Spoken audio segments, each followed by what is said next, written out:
நாம் மரணத்துக்கு முன்னால் செய்ய வேண்டிய முதன்மையான காரியங்களில் ஒன்றாக தௌபா என்ற இந்த பாவ மன்னிப்பை நோக்கி எங்களுடைய வாழ்க்கை நகர வேண்டும். பொதுவாக மனிதனுடைய பலவீனங்களில் ஒன்று பாவம் செய்துவிட்டு அவற்றை அதிலே இருந்து தன்னை விடுவித்துக் கொள்வதற்கு தௌபா செய்து அதில் இருந்து மீள்வதற்கு மனிதன் அவசரமாக முற்படுவது இல்லை. மாறாக காலதாமதங்கள் ஏற்படுத்தி சில போது அந்த பாவங்கள் அதை அவன் மறந்து கடைசியாக மன்னிப்பே தேடாமல் வாழுகின்ற ஒரு சூழலை நோக்கி மனிதன் வாழ்வதை நாங்கள் அவதானிக்கிறோம். குர்ஆனிலே அல்லாஹ் தௌபாவை பற்றி சூரா நிசாவிலே சொல்லுகின்ற போது வயதூபூன மின் கரீப், அவசரமாக கால தாமதங்கள் இல்லாமல் அந்த தௌபாவை மேற்கொள்ள வேண்டும் என்பதை வலியுறுத்தி பேசியிருப்பதை நாங்கள் பார்க்கிறோம். சில நேரங்களில் ஷைத்தான் ஒரு மனிதன் செய்கின்ற பாவங்கள், அந்த பாவங்களை அவன் மறக்கடித்து புதிய புதிய பாவங்களில் மனிதனை வீழ்த்துகின்ற ஒரு அபாயகரமான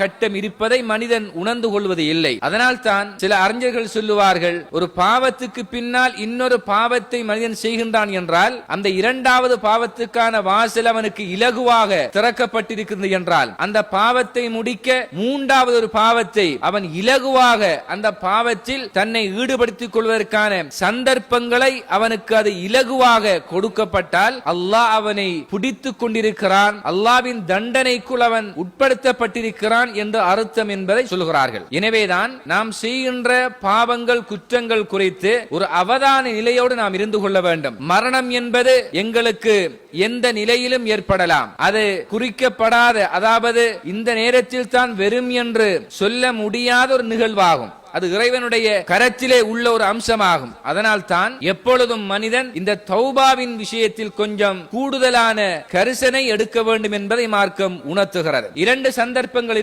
உள்ளன. மனிதன் கேட்கின்ற அந்த தௌபாக்களை அல்லாஹ் ஏற்றுக்கொள்ளாத நிலை அங்கே உருவாகிவிடும். ஒன்று, ஒரு மனிதனுடைய உயிர் அவனுடைய தொண்டை குழியை அடைந்த கட்டம். இந்த கட்டத்திலே கேட்கப்படுகின்ற தௌபாக்கள் பாவ மீட்சி என்பது அது இறைவனால் தட்டிவிடப்படுகிறது என்பதை அல்லாஹ்வுடைய தூதர் ஸல்லல்லாஹு அலைஹி வஸல்லம் சொன்னார்கள். எனவே அப்படியான ஒரு சந்தர்ப்பம் தௌபாவுக்கு இருக்குமாக இருந்தால் அல்லாஹ் ஃபிர்அவுனுடைய தௌபாவை ஏற்றுக்கொண்டிருப்பான். அவன் அந்த நதியிலே மூழ்கடிக்கப்படுகின்ற அந்த கட்டத்தில் அவன் உயிர் பிரிய போகுது என்பதை நிதர்சனமாக அறிந்து கொண்ட அந்த சந்தர்ப்பத்தில் நான் இறைவனை ஈமான் கொண்டேன் என்று சொன்னான். அல்லாஹ் அவனுடைய ஈமானை அங்கே அங்கீகரிக்கவில்லை. அல்லாஹ் அதற்கு கேட்ட பதில் என்ன தெரியுமா? அல்ஆன், இப்போதுதான் உனக்கு அந்த ஈமான் கொள்வதற்கான சந்தர்ப்பம் கிடைத்ததா என்று அல்லாஹ் அவனிடத்திலே கேட்கிறான். எனவே தௌபாவின் வாசல் அடைக்கப்படுவதற்கு முன்னால் அதிலே முதலாவது கட்டம் தான் உயிர் தொண்டை குழி அடைகின்ற கட்டம். எனவே இதற்கு முன்னால் ஒருவர் தௌபா செய்து கொள்ள வேண்டும். இரண்டாவதாக மறுமை நாளுடைய